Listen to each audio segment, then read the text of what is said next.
मार्च का महीना आमतौर पर मौसम के बदलाव का महीना माना जाता है।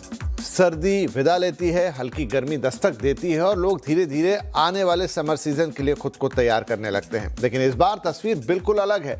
मार्च के दूसरे ही हफ्ते में गर्मी ने जिस तरह से अपने तेवर दिखाने शुरू कर दिए हैं, उसने मौसम वैज्ञानिकों से लेकर आम लोगों तक सभी को हैरान कर दिया है। मुंबई, जहां समुद्र की ठंडी हवाएं अक्सर तापमान को संतुलित बनाए रखती हैं, वहां इस साल मार्च में ही पारा खतरनाक स्तर पर चला गया है। पश्चिमी मुंबई के कई इलाकों में तापमान 40 डिग्री के पार जा चुका है। अंधेरी, बांद्रा, जोगेश्वरी, गोरेगांव, मलाड, बोरीवली जैसे इलाकों में दोपहर की धूप अब चुभने लगी। सुबह से ही तेज धूप और गर्म हवाओं का असर महसूस होने लगा और शाम तक सड़कों की तपिश कम होने का नाम नहीं ले रही है। स्थिति इतनी गंभीर हो गई कि कई जगहों पर हीट वेव जैसे हालात की चेतावनी दी जा रही है। आमतौर पर मई जून में महसूस होने वाली गर्मी इस बार मार्च में ही लोगों को परेशान करने लगी है। ट्रेन प्लेटफॉर्म से लेकर बस स्टॉप तक, सड़कों से लेकर ऑफिस जाने वाले लोगों तक हर कोई इस असामान्य गर्मी से जूझता हुआ दिख रहा है। लेकिन सवाल सिर्फ मुंबई का नहीं है। देश के कई और हिस्सों से भी वक्त से पहले पड़ रही तेज गर्मी की खबरें सामने आ रही है। उत्तर भारत के कई शहरों में तापमान तेजी से बढ़ रहा है। मध्य भारत के राज्यों में पारा लगातार ऊपर जा रहा है। वहीं पश्चिम और दक्षिण भारत के कई हिस्सों में भी मार्च से ही गर्मी का असर सामान्य से ज्यादा महसूस किया जा रहा है। हिमाचल प्रदेश जैसी जगह से भी, शिमला जैसी जगह से भी खबरें आ रही हैं कि गर्मी वक्त से पहले आ गई है। अभी शिमला में 25 डिग्री का तापमान हो चला है, जो आमतौर पर मई और जून में भी नहीं होता था और कई लोग कह रहे हैं कि ये असंभव जैसी बात है। लद्दाख जैसी जगहों पर भी मौसम बिगड़ गया है गर्मी के लिहाज से।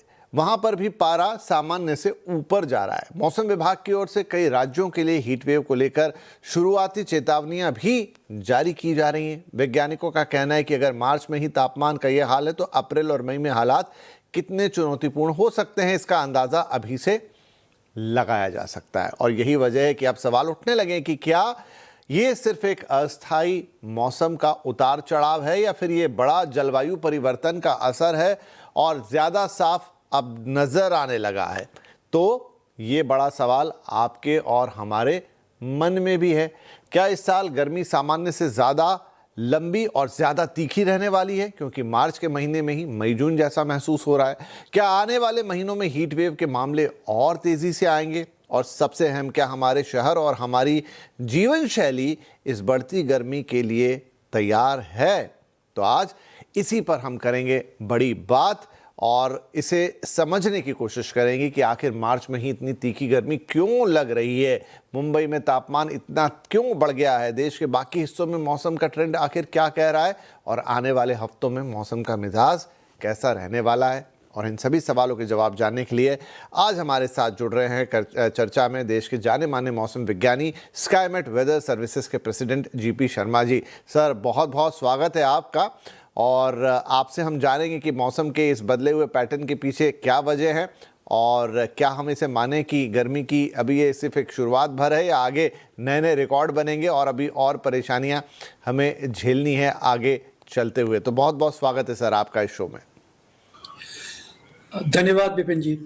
देखिए, आपने बहुत सारे बिंदुओं पे पहले ही काफ़ी अच्छी तरह से डिटेल में ही प्रकाश डाला है, बताया है। सब बातें सही है, जितनी भी आपने बातें कही हैं बिल्कुल सटीक और सही। देखिए, मौसम इस बार जैसे आपने बताया कि गर्मी की शुरुआत आमतौर पर थोड़ा मार्च के दूसरे हाफ में और वो भी अंत में जाके होती है। एक बीच में बफर ज़ोन रहता है, जो कि हम ट्रांज़िशन, जिसको हमने कहा कि ट्रांज़िशन पीरियड जनरली मार्च के 3 सप्ताह उसमें ही सर्दी के मौसम से गर्मी के मौसम के आने तक बीच में जो ये बफर ज़ोन बनता है, वो इस बार देखने को नहीं मिला। एकदम से तापमान में बढ़ोतरी और तापमान एक जगह, 2 जगह नहीं, देश के काफ़ी भागों में और उसमें विशेषकर देश के मध्यवर्ती भागों में, पश्चिमी भागों में और उत्तरी जो मैदानी क्षेत्र है, उनमें भी। उसके साथ-साथ इवन जो पहाड़ी क्षेत्र है, जैसे आपने शिमला का ज़िक्र किया, हाँ, शिमला के साथ-साथ शिमला, श्रीनगर, इन सभी जगहों पे तापमान सामान्य से लगभग 7, 8, 9 डिग्री ज़्यादा है इस वक़्त। करीब-करीब अनप्रेसिडेंटेड नहीं तो अनयूजुअल तो ज़रूर है। और इन सब के पीछे देखिए, कभी भी मौसम में अगर इतना सा बदलाव आता है, किसी सिंगल रीज़न के कारण नहीं, मल्टीपल फैक्टर्स उसमें अपना रोल प्ले करते हैं और उसके कारण ही ऐसा संभव हो पाता है।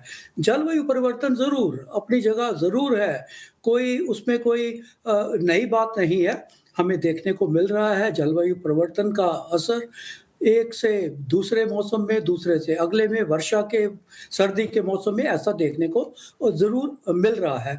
लेकिन उसके साथ-साथ कुछ और भी एस्पेक्ट्स हैं, जिसके कारण इतनी जल्दी गर्मी और इतनी ज़्यादा गर्मी हमें देखने को मिल रही है। जी, जी विपिन जी। से समझेंगे सर। और जैसे मैं मुंबई से आपसे बात कर रहा हूँ, आमतौर पे मुंबई में मार्च में इतनी गर्मी हम लोग कभी पहले महसूस नहीं करते थे। अच्छा, ये हुआ भी ऑल ऑफ सडन है।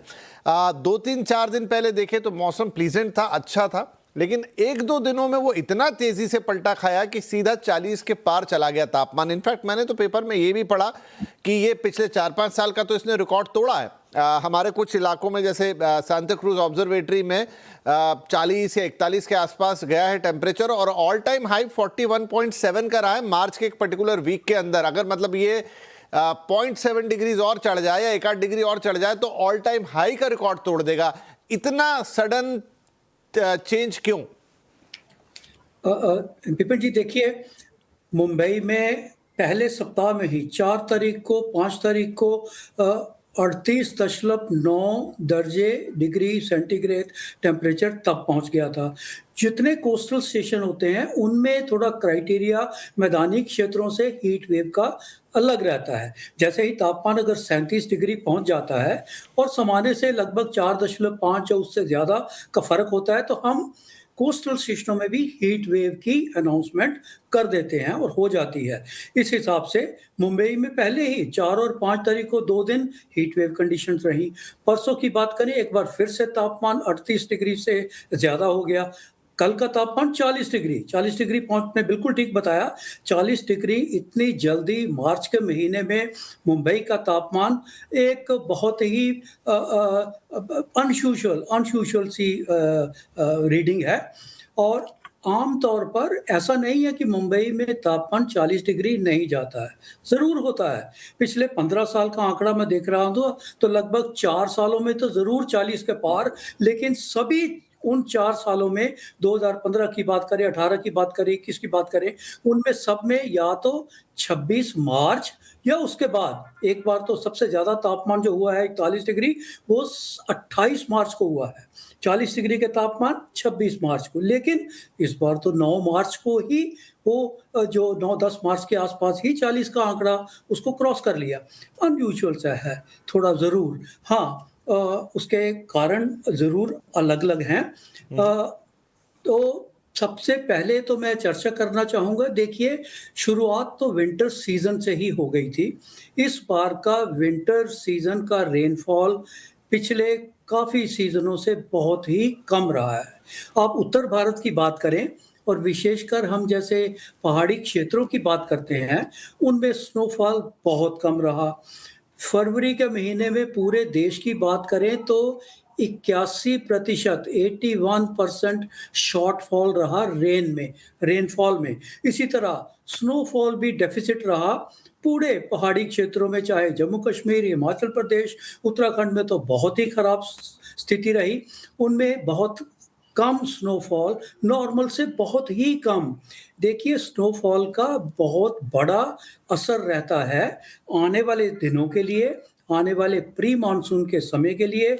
और जब स्नो लाइन ही बहुत ऊपर की तरफ है आज के दिन में, और जितने हमारे ग्लेशियल जो बॉडीज़ हैं, वो पहाड़ी क्षेत्रों में, उनमें स्थिति थोड़ी बेहतर होती तो अच्छा था, लेकिन नहीं है। पूरे पहाड़ी क्षेत्रों में जो स्नोफॉल कम होने के कारण जैसे ही गर्मी की जब शुरुआत होती है, उस बर्फ़ के पिघलने से, काफ़ी मात्रा में पिघलने से टेम्परेचर अंडर कंट्रोल रहता है। उसके कारण हवाओं में ठंडक भी रहती है, नमी भी रहती है, जो कि इस बार नहीं है।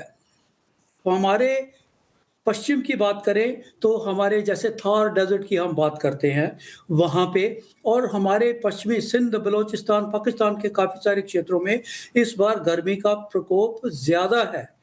तापमान सामान्य से वहाँ भी काफ़ी ज़्यादा है और हवाएँ हमेशा अनुकूल रहती हैं पश्चिमी जी। दिशा से, इसके कारण हमारे ऊपर इतने तापमान अभी भी तो सर आपने बताया कि इस बार जो बड़ा एक रीजन रहा कि हमारी जो सर्दियां रही वो सूखी रही। मैं कहीं एक डेटा पढ़ रहा था कि पूरे देश के अंदर सब जगहों को मिला के मात्र 16 बारिश हुई, जो कि कम थी काफी, क्योंकि अगर वहां पर ज्यादा पानी गिरता है तो वही फिर ये आगे के मौसम को तय करता है, लेकिन इस बार वो कम गिरा। और इसका एक जो रीजन कहीं मैंने पढ़ा वो समझाया गया वेस्टर्न डिस्टर्बेंस या पश्चिमी विक्षोभ, जो कहीं ईरान के आसपास भूमध्य सागर से कुछ एक टेक्निकल टर्म है कि एक तंत्र आता है, तो वो आपसे समझना चाहेंगे अगर आप हमारे दर्शकों को आसान भाषा में समझाएं कि उसके ना होने से, वेस्टर्न डिस्टर्बेंस के ना होने से ये क्यों सब कुछ चेंज हो गया। जी, विपिन जी आपने बिल्कुल ठीक कहा। फरवरी का महीना तो था ही सूखा, उसके बाद मार्च के अब 11 दिन हो बीत गए हैं, स्थिति अभी भी कोई सुधार नहीं है। पहले 10-11 दिनों में जो 90% तक की कमी है, 90-92% तक की रेनफॉल में पूरे भारत की बात करें तो इतनी कमी है। कहने का मतलब है स्थिति में कोई सुधार अभी भी नहीं हुआ है।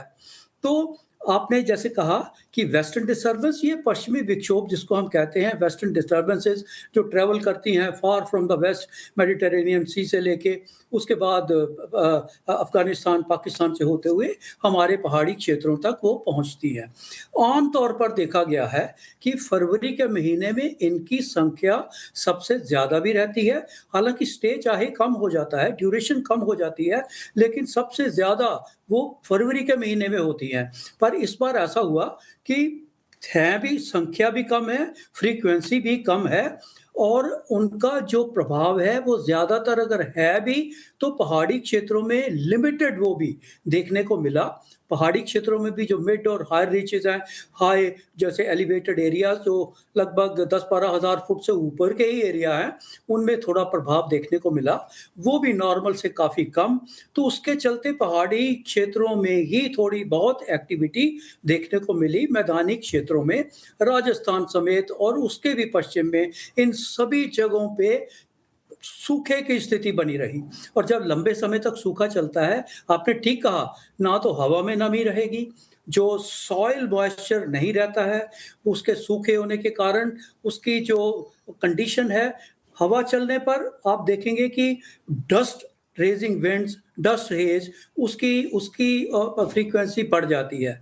पिछले दिनों में अभी 2-3 दिन पहले की बात ही है, सभी चर्चा थी कि दिल्ली में इतना ब्लैकिश सा या कोई ये पॉल्यूशन का है या क्या है, किसके क्यों क्यों बन गया है? कि केवल दिल्ली में नहीं हमारे पश्चिम में भी था। उसका कारण क्योंकि जो डेज़र्ट एरिया था, उसमें इस बार के बिल्कुल सूखे की स्थिति होने के कारण तेज़ हवाएँ चलने से जितनी डस्ट है, उसको हम कहते हैं dust has been kicked up वो किक हो जाती है और उसको हवा जो है अपने वेग के साथ-साथ इन मैदानी क्षेत्रों की ओर पंजाब, हरियाणा, दिल्ली, राजस्थान इन क्षेत्रों में ले आई और वही हमें देखने को मिला, एक थिक लेयर जो डस्ट हेज़ की है और उसके बाद ये हुआ कि पिछले 2 दिन से हवा की गति कम है, आज तो और भी कम हो गई है।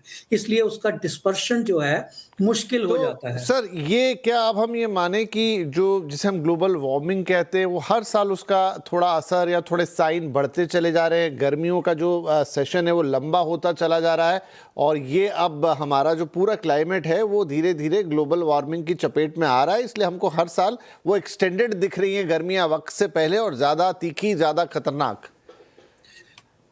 ग्लोबल वार्मिंग एक फैक्ट है, ठीक है? उसमें एक रियलिटी है, उसमें कोई दो राय नहीं, उसका असर हमें देखने को ज़रूर मिल रहा है और ग्लोबल वार्मिंग के साथ-साथ जब ये जो फैक्टर जिसका मैंने ज़िक्र किया, जब दोनों का आपस में कपलिंग हो जाता है, तो फिर उसका एक्स्पोनेंशियल राइज़, मैग्नीट्यूड बहुत ज़्यादा बढ़ जाता है। पिछले 10 साल जो सबसे 10 गर्म साल रहे हैं, तो 2025 से लेके आप पिछले 10 साल गिन लीजिए, यही 2 जो साल हैं सबसे ज़्यादा 2024 सबसे ज़्यादा अभी तक का गर्म साल रहा है विश्व भर का।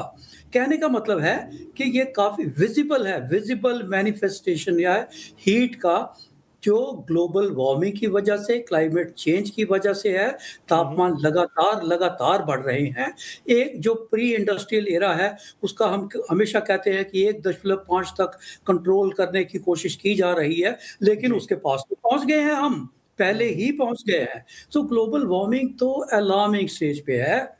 और उसके साथ-साथ जब ये, जैसा मैंने अभी बताया, मौसम में जो बदलाव है किसी कारणवश, ये जो पश्चिमी विक्षोभ की कमी, फ्रीक्वेंसी और ड्यूरेशन, उसके कारण थोड़ा और एग्रीवेट और वो संगीन बढ़ बन गया जाते है। हैं।